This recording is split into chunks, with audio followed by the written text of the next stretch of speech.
हाँ, good morning सभी को। क्या हाल चाल आपके? बढ़िया हाल चाल है किन कौन है? अरे जीव तो राजी है किन कौन है? बस तो राजी चाहे मौज होनी चाहे, कहीं होनी चाहे मौज। कन सर्दी लाग रही है?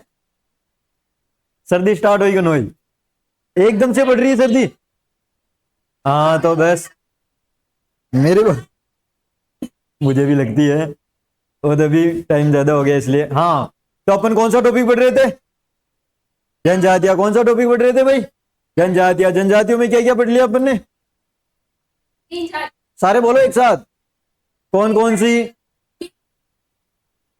मीणा, भील, ग्रासिया और सांसी। चार जनजातियां पढ़ ली अपन ने। तो मुझे बता गुड़िया, खड़ी हो जा। हाँ तो मुझे बता, सासी जनजाति की दो उपजातियों के नाम बता। बीजा और माला। क्या नाम है? बीजा और माला। सासी जनजाति कौन से क्षेत्र की है? भरतपुर, डीग और झुंझुनू क्षेत्र की है। मुझे बताओ, तुम सब बताओ, मीणा जनजाति के मुखिया को क्या कहा जाता है? भील जनजाति के मुखिया को? ग्रासिया जनजाति के मुखिया को?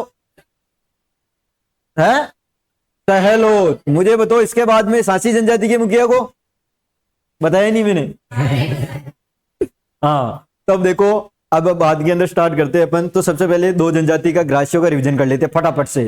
फिर बाद में आपको लास्ट के अंदर मैं क्वेश्चन पूछ लूंगा। नहीं, बिल्कुल कॉपी खोलनी नहीं है आपको। इसका मतलब तुम घर जाके नहीं पढ़ते हो। कोई भी कॉपी नहीं खोलेगा, बंद कर दो इसको, पढ़ना स्टार्ट कर दो घर पे। हाँ, तो ग्रासिया जनजाति के अंदर मुझे बताओ, ग्रासिया किस शब्द से मिलकर बना हुआ? ग्रास, जिसका अर्थ क्या होता है? टुकड़ा होता है। क्या होता है? टुकड़ा। ग्रासिया जनजाति की क्षेत्र का बता दो, कौन कौन से क्षेत्र में है? आबू, पिंडवाड़ा, सिरोही, बालीपाली, गोगुंदा और कोटड़ा उदयपुर के अंदर है। इसके अंदर कितनी स्तरीय पंचायत व्यवस्था होती है? पहली कौन सी?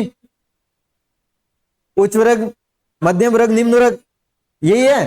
तीनों आगे नहीं है। इसके बाद में मुझे बता दो, इसके अंदर ग्रासिया जनजाति के अंदर, ग्रासियों के अंदर सबसे पवित्र झील कौन सी मानी जाती है? जिसके अंदर ये क्या करते हैं? अस्थियों का विसर्जन करते हैं। इनका पशु कौन सा है? पशु जिसको पवित्र मानते हैं? और किसको? मोर को। मोर और सफेद पशु को क्या मानते हैं? ये पवित्र मानते हैं। ग्रासिया जनजाति के अंदर मुझे बताओ, घरों को क्या कहते हैं? बरामदे को क्या कहा जाता है? ओसरा। सोहरी किसे कहा जाता है? अनाज भंडारण की कोठी को कहा जाता है। स्मारक को क्या कहा जाता है? पूरे। और इसके अंदर दापा मूल्य क्या होता है? वधु। वधु मूल्य को क्या बोलते हैं? दापा। दापा। इसके बाद में मुझे बता दो, ग्रासियों के अंदर और क्या पढ़ा था अपने ग्रासियों में?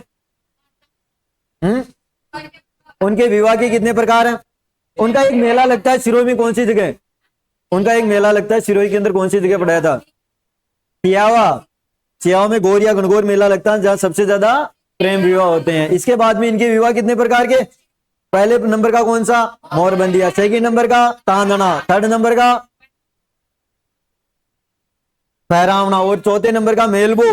पांचवें नंबर का सेवा विवाह। और 6 नंबर का खेमना विवाह। ये किसके अंदर पढ़े थे अपने? ग्रासियों में। सांसियों की उत्पत्ति किससे? सांसमल नामक व्यक्ति से। कौन कौन से क्षेत्र में? भरतपुर, डीग, झुंझुनू। इसके बाद में मुझे बता दो, इसकी दो उपजातियां कौन कौन सी? अरे कौन कौन सी? बीजा और माला। इसके बाद में मुझे बता दो कि सांसियों के अंदर ये किसकी कसम खाते हैं? इसके बाद में झूठ बोलते हैं, सच बोलते हैं? भाकर बाबू जी कसम खाने के बाद ये कभी झूठ नहीं बोलते हैं। भाकर बाबू जी कसम खाते हैं तो हाथ के अंदर क्या क्या लेते हैं? एक हाथ में कुल्हाड़ी और एक हाथ में पीपल का पत्ता। इसके बाद में इस जनजाति के अंदर मुझे बता दो, आप एक माता की पूजा करते हो, उस माता का क्या नाम है? इसके बाद में इस जनजाति के अंदर विधवा वो होते ही नहीं होते? होते नहीं होते हैं। इसके अंदर सबसे फेमस है एक लाइन रस्म। उस रस्म का नाम बताओ, क्या होती है? कुकड़ी की रस्म। शादी के समय किसी लड़की की चारित्रिक पवित्रता की जो रस्म होती है, उसको क्या बोला जाता है? कुकड़ी की रस्म। एग्जाम में क्वेश्चन आएगा, कुकड़ी की रस्म कौन सी जनजाति से संबंधित है? तो किससे संबंधित है? सासी जनजाति। अब तक अपन ने दो जनजातियां पढ़ ली, कौन कौन सी? ग्रासिया और सासी। और उससे पहले पढ़ी थी अपने मीणा और भी। लास्ट के अंदर मैं किसी से भी कोई भी क्वेश्चन पूछ सकता हूं। अब तो याद हुआ होगा। मजा आ रहा नहीं आ रहा पढ़ने का? स्टार्ट करिए अपन अगली वाली। तो इसके बाद में आज पढ़ेंगे अपन सहरिया जनजाति। कौन सी? सहरिया जनजाति। तो हेडिंग लगाओ आप, सहरिया है। सहरिया नहीं, बाद में बताऊंगा आपको। नहीं है, कोई नहीं है। कौन सी जनजाति आ रही भाई? सहरिया। तो सहरिया जनजाति है, ये कौन से क्षेत्र की है सबसे पहले इधर समझो, उसके बाद में लिख लेना आप। सहरिया जनजाति अपने 12 क्षेत्र के अंदर पड़ती है। 2 तहसीलें, एक का नाम है किशनगंज, सेकंड का नाम है शाहाबाद। 12 के अंदर कौन सी 2 तहसीलें हैं? किशनगंज और शाहाबाद। उसके अंदर ये कौन सी जनजाति रहती है? सहरिया जनजाति की उत्पत्ति शहर नामक शब्द से हुई है, जिसका अर्थ होता है जंगल। क्या होता है? जो सहरिया जनजाति की उत्पत्ति कौन से शब्द से हुई? शहर, जिसका अर्थ क्या होता है? जंगल होता है। कौन से क्षेत्र के अंदर? किशनगंज और शाहबाद। 2 तहसीलें कौन से क्षेत्र में? 12 क्षेत्र के अंदर। कौन सी जनजाति? एकमात्र ऐसी जनजाति है जो आदिम जनजाति है। कौन सी जनजाति? अब मुझे समझो कि ये आदिम जनजाति कौन सी है, किसको कहा जाता है? ऐसी जनजाति जिनके अंदर पढ़ाई का स्तर एकदम से निम्न है, बिल्कुल डाउन है, अभी भी पुरानी जीवन के हिसाब से वो जीते हैं, कृषि की तकनीक उनकी पुरानी है, अभी भी जंगलों के अंदर रहते हैं, उन्हीं पे अपना जीवन यापन करने पर आश्रित रहते हैं, विलुप्त होने के कगार पर है। इनकी जनसंख्या एकदम स्थिर होती है या विलुप्ति होने वाली, खत्म होने वाली, बढ़ती नहीं है। इसलिए क्या करते हैं कि ये जनजाति के अंदर ये इनकी क्या होगी? पहचान होगी। क्या होगी? इनकी पहचान हो गई। कौन सी जनजाति की? सहरिया। सहरियों में किसकी? आदिम जनजाति की। आदिम का मतलब ये होता है कि इनकी मतलब ये बढ़ते नहीं है, इसलिए सरकार इनको अलग से रिजर्वेशन दे रखा है। सहरियों को अलग से रिजर्वेशन है, ये बिल्कुल ही बहुत कम संख्या में रह गई हैं। इसके लिए इसके कौन सी क्षेत्र के अंदर? तो राजस्थान की एकमात्र ऐसी कौन सी जनजाति है? आदिम जनजाति। आदिम जनजाति कौन सी है? सहरिया। अरे बोलो साथ में, राजस्थान की एकमात्र आदिम जनजाति कौन सी है? यहां तक चीजें समझ में आई नहीं है आपको? अब लिखवा दूं मैं सारी बातें, तो लिखो सहरिया शब्द की उत्पत्ति। आवाज नहीं आनी चाहिए, एकदम फ्रेश माइंड से यहां पे सारे दिमाग यहां रखो तो एक बार में चीजें याद हो जाएगी। लिखो सहरिया। सहरिया शब्द की उत्पत्ति। सहरिया शब्द की उत्पत्ति शहर नामक शब्द से हुई है। शहर नामक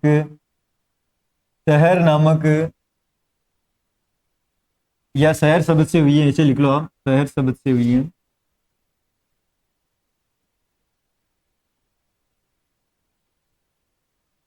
जिसका अर्थ क्या होता है भाई? अरे जिसका अर्थ क्या होता है? जिसका अर्थ जंगल होता है। क्या सहरिया सहरिया करती है कुछ ही? आइए कुछ ही हाली दिन सहरिया सहरिया नजर आ रही होगी तो दिमाग ठांडो बूंदी का हाल भी गिरे दिखे। तो फिर इसके अंदर आगे लिखो एकमात्र जनजाति। एकमात्र जनजाति, एकमात्र जनजाति जो आदिम जनजाति। कौन सी जनजाति? और आदिम जनजाति की पहचान मैंने बताई दी आपको। अरे आवाज नहीं आ रही, समझ में आ रहा नहीं आ रहा है? तो फिर एक जने की आवाज क्यों आ रही है? सारे काम मर गए हो आप। सॉरी मैंने मरने के लिए बोल दिया, तो तुम्हारी आवाज ही नहीं आती, मैं क्या करूं? तो सो रहे हो तुम, तो ऐसे लग रहा जैसे सो रहे हो, फिर क्या करूं?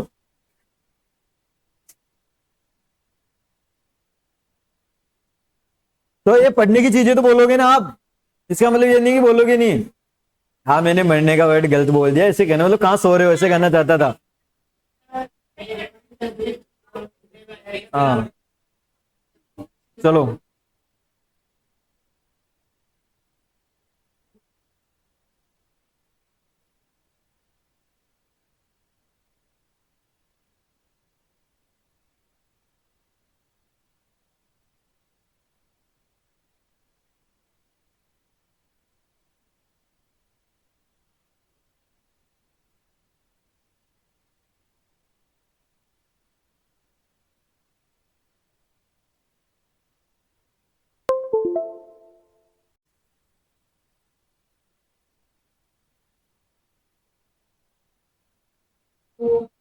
हाँ, तो कौन सी जनजाति पढ़ रहे थे अपन आज?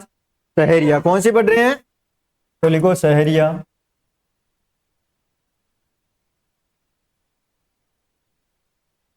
सहरिया जनजाति। तो सहरिया जनजाति के अंदर मुझे बताओ, सबसे पहले अपन पढ़ेंगे कि सहरिया शब्द की उत्पत्ति किससे हुई है? शहर नामक शब्द से। किससे हुई है? तो सहरिया शब्द की उत्पत्ति, शब्द की उत्पत्ति शहर नामक या शहर शब्द से हुई है, शहर शब्द से हुई है। हाँ, तो शहरिया शब्द की उत्पत्ति किससे हुई है? शहर शब्द से, जिसका अर्थ क्या होता है? जंगल। जिसका अर्थ क्या होता है? जंगल। तो लिखो जिसका अर्थ, आवाज नहीं भाई, जिसका अर्थ जंगल होता है। हाँ, अब ये शहरिया जनजाति कौन कौन से क्षेत्र के अंदर भाई?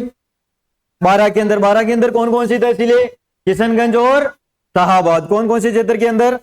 किशनगंज और शाहाबाद के अंदर। क्षेत्र लिखो किशनगंज व शाहाबाद तहसीलें। हाँ, ये तहसीलें कौन से क्षेत्र में पड़ती है भाई? 12 के अंदर। कहां पे पड़ती हैं? 12 के अंदर। और ये राजस्थान की एकमात्र क्या है? आदिम जनजाति। यह है राजस्थान की एकमात्र आदिम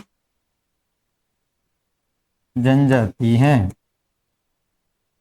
हाँ, यहां तक लिखो आप, फिर आगे करवाता हूं मैं।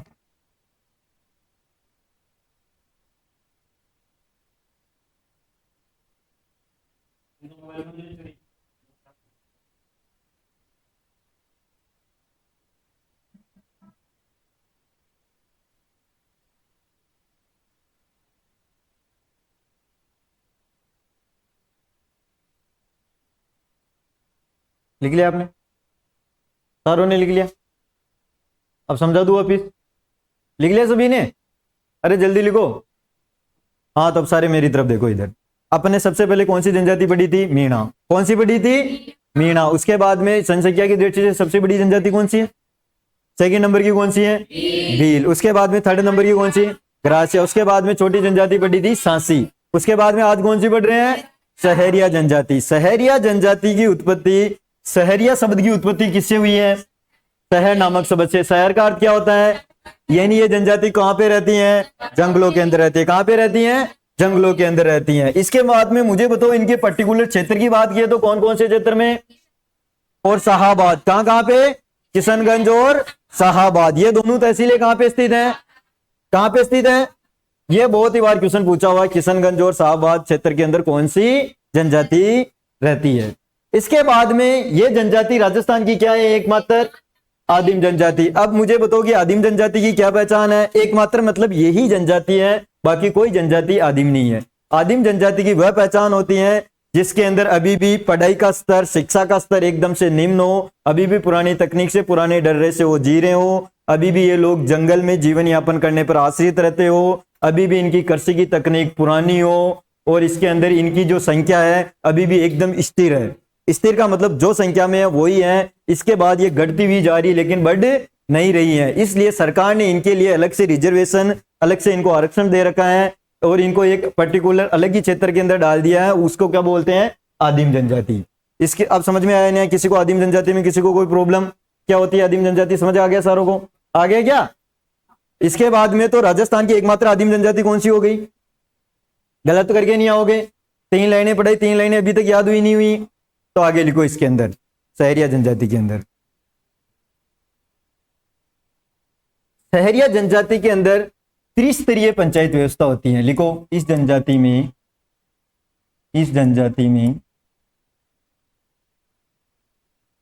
त्रिस्तरीय पंचायत व्यवस्था और किसमें होती है भाई?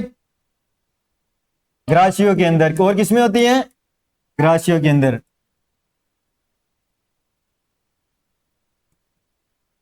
हाँ, जो इनकी जो त्रिस्तरीय पंचायत व्यवस्था होती है उनके क्या क्या नाम है? वो तो ग्रासियों के हैं, मोटी न्यात, नैनकी न्यात और निचली न्यात, जैसे सबसे उच्च वर्ग, मध्यम वर्ग और निचला वर्ग। इसके बाद में सेकंड बात की जाए तो इसके अंदर त्रिस्तरीय पंचायत व्यवस्थाओं में पहला नाम आता है पंचताई। क्या नाम आता है? पंचताई। इसके बाद में सेकंड नाम का कौन सा आता है? एकदसिया। क्या नाम आता है? एकदसिया। थर्ड नंबर का नाम आता है इसके अंदर 84। क्या आता है? 84। हाँ इधर देख लो, पहले समझ लो इसके अंदर पंचताई के अंदर कितने गांवों की पंचायत, नाम से पता चल रहा है। अरे आवाज नहीं आ रही, बाद में लिखना, पहले समझ लो, फिर समझ में नहीं आएगा। मुझे बताओ इसके अंदर इस जनजाति में कितनी स्तर की पंचायत व्यवस्था होती है? 3 स्तर की होती है। पहला नंबर क्या लिखा मैंने? पंचताई। पंचताई में कितने गांवों की पंचायत? 5 गांवों की पंचायत। एक दसिया का मतलब 1 और 10 कितने होते हैं? 11। एक दसिया का मतलब 11 हो गया, 1 और 10 11। तो इसमें कितने गांवों की पंचायत होती है? 11। 84 का मतलब 84, तो इसमें कितने गांवों की पंचायत होती है? 84। यानी सबसे बड़ी कौन सी होगी? और ये 84 गांवों की पंचायत कहां पे लगती है? तो एक जगह पे लगती है, वाल्मीकि मंदिर। कहां पे? और वाल्मीकि मंदिर कहां पे स्थित है? सीताबाड़ी बारा के अंदर। कहां पे स्थित है? सीताबाड़ी का मेला कहां पे लगता है? केलवाड़ा बारा के अंदर लगता है। और सीता माता का मेला प्रतापगढ़, या दोनों एक जगह लगता है?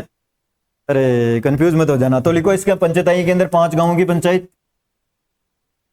5 गांवों की पंचायत। इसके अंदर 11 गांवों की पंचायत। और इसके अंदर कितने गांवों की पंचायत? 84 गांवों की पंचायत। आवाज कौन कर रहा है? हाँ तो लिखो, यहां तक लिखो। अब देख लो, आपको पूरा डिटेल्स में करवा रहा हूं बाकी की चीजें, कोई भी चीज नहीं रहेगी, सारी जनजातियां इनको पढ़ लो, एक भी क्वेश्चन बाहर नहीं जाएगा। अगर आपको ट्रस्ट नहीं हो तो आप सारी जनजातियां पढ़ने के बाद पुराने साल के क्वेश्चन उठा के देख लेना। हाँ लगभग लगभग 99%, अगर आपके 20 क्वेश्चन आते हैं तो 18 क्वेश्चन मिल जाएंगे, 25 क्वेश्चन आते हैं तो 22-23 मिल जाएंगे, इतनी गारंटी ले सकता हूं। फिर तो मस्त रहो, फिर कोई जिम्मेदारी नहीं। ऐसे तो कुछ भी आ सकता है, मतलब 1-2 क्वेश्चन तो आ ही जाते हैं, उसका कोई मतलब नहीं होता, लेकिन 99% यहां से बैठ जाएगा आपका, क्योंकि इसमें मैंने सारी चीजें कवर कर ली है। अब आप ढंग से डिटेल से पढ़ो इन चीजों को। हाँ इधर देखो, आवाज नहीं पूछा। हाँ तो इस जनजाति में कितनी स्तरीय पंचायत व्यवस्था होती है? पहला नाम बताओ कौन सी होती है? पंचताई में कितने गांवों की पंचायत? सेकंड नंबर की एक दसिया में कितने गांवों की? फिर बाद में थर्ड नंबर क्या लिखा मैंने? 84 में कितने गांवों की पंचायत? तो अब लिखो 84 गांवों की पंचायत, 84 गांवों की पंचायत। हाँ 84 गांवों की पंचायत। वाल्मीकि मंदिर, 84 गांवों की पंचायत, वाल्मीकि मंदिर, वाल्मीकि मंदिर सीताबाड़ी, वाल्मीकि मंदिर सीताबाड़ी बारा में लगती है। 84 गांवों की पंचायत, जो कि यहाँ की सबसे बड़ी पंचायत होती है, वाल्मीकि मंदिर सीताबाड़ी बारा के अंदर लगती है। हाँ ये वाली लाइन समझ में आई नहीं है आपके? अरे समझ में आ रही नहीं आ रही है? तो या लिख रहे हो या समझ रहे हो? मेरे तो ये समझ में नहीं आता, तुम्हारे दोनों कर रहे हो? ठीक है, ये काम सही है। हाँ तो मुझे बताओ कि ये सबसे बड़ी पंचायत कहां पे लगेगी? वाल्मीकि मंदिर। और वाल्मीकि मंदिर कहां पे स्थित है? सीताबाड़ी बारा के अंदर। अब आगे लिखो इसके अंदर, ये वाल्मीकि जी जो इनको ये क्या मानते हैं? ये जनजाति आदि पुरुष क्या मानती है? आदि पुरुष। तो लिखो यह है जनजाति, यह जनजाति वाल्मीकि जी को, यह जनजाति वाल्मीकि जी को अपना आदि पुरुष मानती हैं, अपना आदि पुरुष मानती हैं।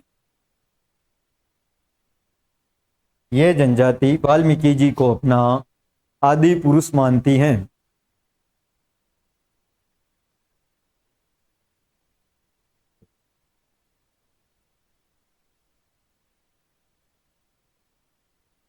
लिख लिया आपने ये लाइन?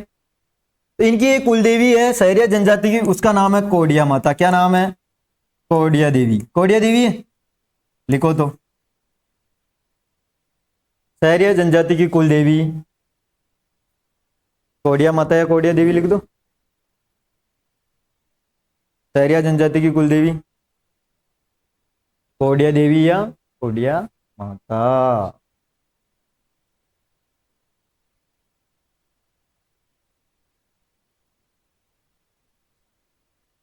लिख लिया आपने यहां तक? आगे चलें, लिखो तो आगे। ये जो सहरिया जनजाति है, इस जनजाति के अंदर क्या होता है कि इसके अंदर जो महिलाएं होती हैं वो गोदना खुदवाती है। गोदना क्या होता है? टेटू। क्या होता है? टेटू। इस जनजाति के अंदर महिलाएं क्या करती हैं? गोदना खुदवाती है। गोदना का मतलब होता है अपनी भाषा के अंदर टेटू। क्या होते हैं? टेटू। टेटू ही बोलते हैं अपन, अरे टेटू ही बोलते हैं ना। लेकिन इसके अंदर पुरुष नहीं खुदवा सकते हैं। कौन नहीं खुदवा सकते हैं? पुरुष। और ये ऐसी जनजाति है जो कभी भी भीख नहीं मांगती है। क्या नहीं मांगती है? भीख। ये जनजाति ऐसी जनजाति है जो क्या नहीं मांगती है? भीख नहीं मांगती। कितनी बातें बताई अब तक मैंने? 3 बातें। क्या क्या बताई? वापस बोलो मेरे साथ में। सहरिया जनजाति में महिलाएं क्या करती हैं? गोदना खुदवाती है। गोदना को क्या बोलते हैं? टेटू खुदवाती हैं। इसके बाद में इसमें पुरुष खुदवा सकते हैं या नहीं खुदवा सकते हैं? इसके बाद में मुझे बताओ, इस जनजाति के अंदर ये भीख मांगती है या नहीं मांगती है? हैं? या मांगती है? अरे क्या तुम्हारा दिमाग कहाँ पे? कह रहा हूं ये इस चीन का क्या मतलब है? नहीं मांगती है तो 2 लाइनें लिखो फटाफट। तो अब लिखवा दूं सारी बातें 2 लाइनें? तो लिखो, सहरिया जनजाति में, सहरिया जनजाति में, सहरिया जनजाति में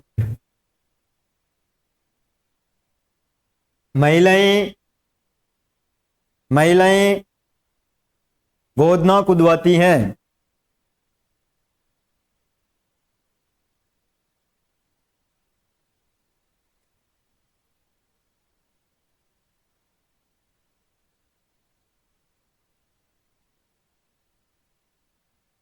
लिख लिया आपने?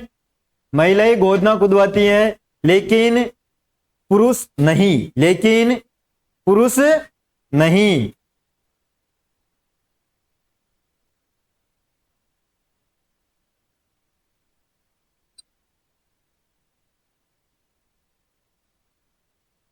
लिख लिया आपने? तो लिखो आगे की लाइन। सहरिया जनजाति, सहरिया जनजाति कभी भी भीख नहीं मांगती है। सहरिया जनजाति कभी भी भीख नहीं मांगती है। सहरिया जनजाति कभी भी भीख नहीं मांगती है। लिख लिया क्या आपने यहां तक या नहीं लिखा? अरे लिख लिया क्या? यहां तक किसी को डाउट? पीछे आपको डाउट? यहां तक जो पढ़ा है उसमें कोई दिक्कत नहीं है। अब जैसे अपन सारी जनजातियों की शब्दावली पूछ रहे हैं तो इसके अंदर भी शब्दावली देखेंगे। तो लिखो सहरिया जनजाति की शब्दावली। शब्दावली, शब्दावली के अंदर मुझे बताओ कि सबसे पहले अपन 4-5 को रिवाइज कर लेते हैं। मीणा की मुखिया को क्या कहा जाता है? मुझे बताओ। इसके बाद में पढ़ा था अपन ने सेकंड नंबर भील के मुखिया को क्या कहा जाता है? कमेती। इसके बाद में ग्रासियों के मुखिया को क्या कहा जाता है? सांची का बताया नहीं मैंने। इसके बाद में मुझे बताओ अगली जनजाति कौन सी पढ़ रहे हैं? सहरिया जनजाति के मुखिया को क्या कहा जाता है? पंचायत के मुखिया को कोतवाल। क्या कहा जाता है? कोतवाल। और इस जनजाति के अंदर गांव को क्या कहा जाता है? गांव को, इस जनजाति में गांव को कहा जाता है सहरोल। क्या कहा जाता है? सहरोल। और बस्ती रहती है ना, बस्ती जानो थे आपने? देखिए बस्ती मोहल्लो, तो बस्ती को क्या कहा जाता है? सहराना। क्या कहा जाता है? सहराना। सहराना तो बस्ती को कहा जाता है और सहरोल किसको कहा जाता है? गांव को कहा जाता है। किसको कहा जाता है? गांव को। और इस जनजाति के अंदर एक वर्ड आता है टापरी। टापरी किसे कहते हैं? अपनी भाषा में कहते हैं टपरी। टपरी खाने के बाद अरे इस सहरिया जनजाति के अंदर जो घास फूस के घर होते हैं उनको क्या कहा जाता है? टापरी। तो लिखो सहरिया जनजाति के, सहरिया जनजाति के क्या है? घास फूस के घर। किसके घर? घास फूस के घर। उनको क्या कहा जाता है? टापरी। और इसके अंदर वर्ड होते हैं, एक वर्ड आता है गोफना। गोफना, टोपा, कोरुआ। ये क्या होता है भाई? बिल्कुल, वेरी गुड। क्या होता है? ये जो पेड़ पर जो घर बनाकर रहते हैं उनको क्या बोला जाता है? गोफना, टोपा और कोरुआ। ये देख लो भाई, इसने मैंने सारी चीजें कवर कर दी आपकी, जो जो इंपॉर्टेंट है सारे वर्ड उठा लिए। गोफना, टोपा और कोरुआ। तो ये क्या होते हैं कि पेड़ों पर घर बनाकर रहना। पेड़ों पर, पेड़ों पर घर बनाकर रहना। लिखो यहां तक।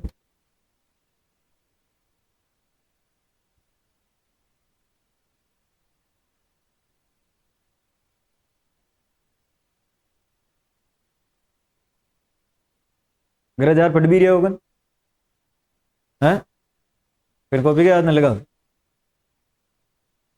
बाहर पतो चाली बार क्वेश्चन पूछू दे।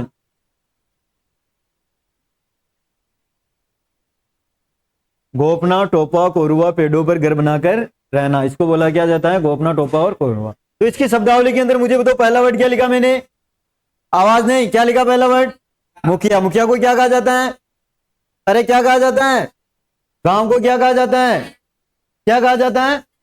इसके बाद में मुझे बताओ बस्ती को क्या कहा जाता है, क्या कहा जाता है, शहराना। इसके बाद में अगला वर्ड क्या लिखा मैंने, टापरी। टापरी मुझे बताओ शहरी जनजाति के घास फूस के घर को क्या कहा जाता है, टापरी कहा जाता है। इसके बाद में मुझे बताओ अगला वर्ड क्या लिखा मैंने, टोपा और कोरुआ किसे कहा जाता है, पेड़ों पर घर बनाकर रहने को क्या कहा जाता है, गोपना टोपा हो या कोरुआ। आगे लिखो इसके अंदर, इसके अंदर एक वर्ड आता है दारी संस्कार।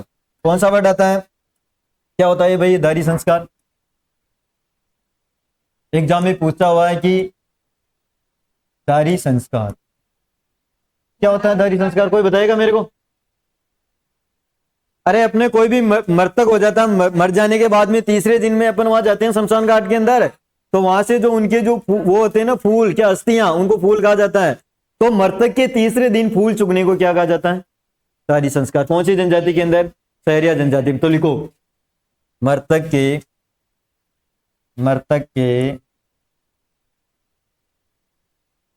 तीसरे दिन फूल चुगना। फूल को मतलब समझ गए थे, हड्डियां, अस्थियां, हड्डियां नहीं, उनको अस्थियां कहा जाता है, जिनको अपन जाके हरिद्वार कहीं भी ले जाते हैं। कहाँ ले जाते, ग्राशिया कहाँ कहाँ करते हैं हम, नहीं पढ़ेगा कल मैंने, नक्की झील के अंदर। कहाँ पे, नक्की झील, सबका अलग अलग होता है। हाँ तो आगे लिखो, इसके अंदर एक वर्ड आता है, इसके अंदर हाथी बंगला। क्या आता है, क्या होता है हाथी बंगला, अरे क्या होता है हाथी बंगला। हम्म, हताई बंगला, हताई बंगला, सॉरी, हताई बंगला। क्या होता है हताई बंगला, हताई बंगला क्या होता है, हताई करने की जगह नहीं होती क्या, गप्पा मार भाई जगह।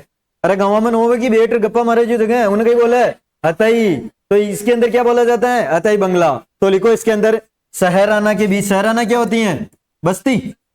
तो लिखो शहराना, उसको बोला जाता है बस्ती। शहराना के बीच, वर्ड लिखो शहराना के बीच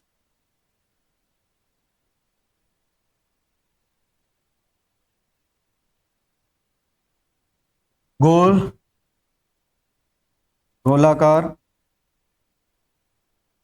गोलाकार चौकोर,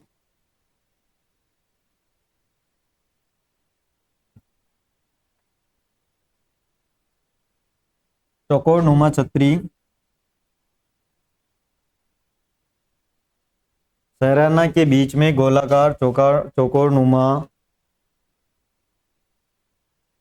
झोपड़ी बनाई जाती हैं, झोपड़ी बनाई जाती हैं, झोपड़ी बनाई जाती हैं, जो जो समाज की, जो समाज की सामुदायिक, जो समाज की सामुदायिक संपत्ति होती हैं। अरे बीच के अंदर बात करवा के लिए जगह न होगी, जिन्हें बोला हुआ हताई। तो इसके अंदर इस जनजाति में क्या बोला जाता है, हताई बंगला। समझ में आ रहा नहीं आ रहा। तो उस हताई बंगले के अंदर क्या होता है कि बस्ती के बीच के अंदर एक गोलाकार चौकोर नुमा एक झोपड़ी बना दी जाती है छतरी की तरह। तो उसके अंदर बैठ के ये सारी बातें करते हैं। तो यह समाज की क्या होती है, सामुदायिक संपत्ति होती है। लिख लिया यहां तक, यहां तक की बातें समझ में आई नहीं आई। इसके बाद में लिखो यह जनजाति, यह जनजाति होली पर कौन सी होली खेलती है भाई, लठमार होली। लिखो यह जनजाति होली पर लट मार होली खेलती हैं, लट मार होली खेलती हैं। और ये दीपावली के ऊपर इनकी एक गीत गाए जाते हैं जिनको बोलते हैं हिट गीत। क्या बोलते हैं? हिट गीत। तो लिखो इसके अंदर, यह है दीपावली पर, यह है दीपावली पर, यह है दीपावली पर हिट गीत गाते हैं, हिट गीत गाते हैं। हाँ भाई, यहां तक लिखो सारी बातें।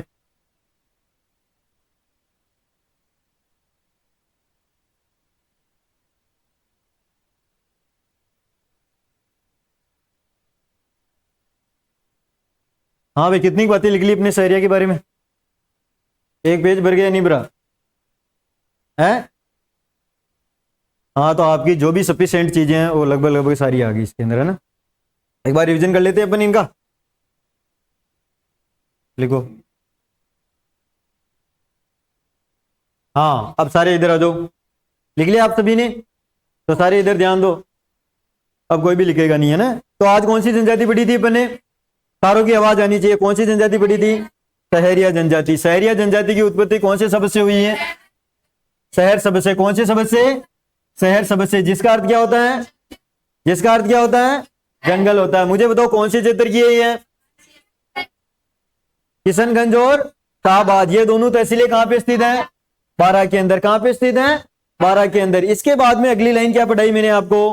यह जनजाति राजस्थान की एकमात्र आदिम जनजाति। आदिम जनजाति क्या होती है? बिल्कुल, कृषि का तकनीक पुराना हो, पढ़ने के स्तर एकदम से निम्न हो और अभी भी स्थिर हो, एकदम से विलुप्त होने के कगार पर हो, जंगलों पर आश्रित रहती हो, वो कौन सी जनजाति कहा जाता है? उसको आदिम जनजाति। तो ये राजस्थान की एकमात्र है। सबसे ज्यादा जनजातियां कौन से राज्य के अंदर रहती है? मध्य प्रदेश में। कहां पे रहती है? मध्य प्रदेश के अंदर। इस जनजाति के अंदर कितनी स्तरीय पंचायत व्यवस्था होती है? अरे आवाज एक साथ बोलो सारे, कितनी? त्रिस्तरीय। पहला नंबर की कौन सी है? पंचताई। पंचताई के अंदर कितने गांवों की पंचायत? 5 गांवों की। सेकंड नंबर का क्या लिखा मैंने? एक दशा के अंदर मुझे बताओ कितने गांवों की पंचायत? कितने गांवों की? 1 और 10 कितने होते हैं? 11। इसके बाद में कितने गांवों की पंचायत? मुझे बताओ, ये 84 गांवों की सबसे बड़ी पंचायत होती है, यह कहां पे लगती है? वाल्मीकि मंदिर कहां पे स्थित है? सीताबाड़ी के अंदर। और सीताबाड़ी कहां पे स्थित है? बारां के अंदर। मुझे बताओ कि इसके अंदर जो वाल्मीकि जी है, इन वाल्मीकि जी को क्या मानते हैं? ये क्या मानते हैं? आदि पुरुष मानते हैं। इसके बाद में मुझे बताओ इनकी कुलदेवी का क्या नाम है?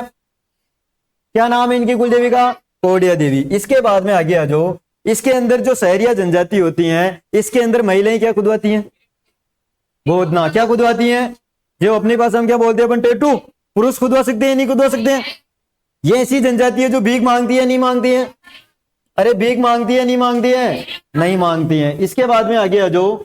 इस जनजाति की शब्दावली में पहला वर्ड क्या पढ़ा अपन ने? इनके मुखिया को क्या कहा जाता है? क्या कहा जाता है? कोतवाल। इनके गांव को क्या बोला जाता है? इनकी बस्ती को क्या बोला जाता है? और एक वर्ड लिखवाया मैंने, टापरी। टापरी क्या होता है? सहरिया जनजाति के अंदर घास फूस के घर को क्या कहा जाता है? टापरी कहा जाता है। क्या कहा जाता है? टापरी कहा जाता है। इसके बाद में अगला वर्ड क्या लिखा? 3 वर्ड लिखे मैंने ओब्लिक के अंदर। गोपना, ओब्लिक टोपा, ओब्लिक कोरुआ। क्या होता है ये तीनों? पेड़ों पर घर बनाकर रहना। इनको क्या कहा जाता है? गोपना, टोपा और कोरुआ। इसके बाद में आगे आ जाओ। इसके अंदर एक वर्ड आता है दारी संस्कार। क्या आता है सहरिया जनजाति में? क्या होता है भाई दारी संस्कार? मृतक के तीसरे दिन फूल चुगना। इसके बाद में एक आता है हथाई बंगला। क्या आता है? हथाई बंगला। क्या होता है हथाई बंगला? सहराना, जिसको अपन बस्ती बोलते हैं, उसके अंदर गोलाकार चौकोर छतरी नुमा जो झोपड़ी बनाई जाती है, उसको क्या कहा जाता है? हथाई बंगला। ये समाज की क्या होती है? सामुदायिक संपत्ति होती है। इस जनजाति के अंदर होली पर कौन सी होली खेली जाती है? लठमार होली खेली जाती है। और वैसे लठमार होली कहां की प्रसिद्ध है? नाथद्वारा की प्रसिद्ध है। श्री महावीर जी की। कहां पे जा रहा तुम्हारा दिमाग? श्री महावीर जी की करौली के अंदर। इसके बाद में दीपावली पर ये गीत गाते हैं, उन गीत को क्या कहते हैं? तो यहां तक अपने सहरिया जनजाति पढ़ी। यहां तक किसी को डाउट समझ में आया नहीं आया? कल सारी जनजातियां पढ़ के आ जाओगे। ठीक है, आज के लिए बहुत है। ओके।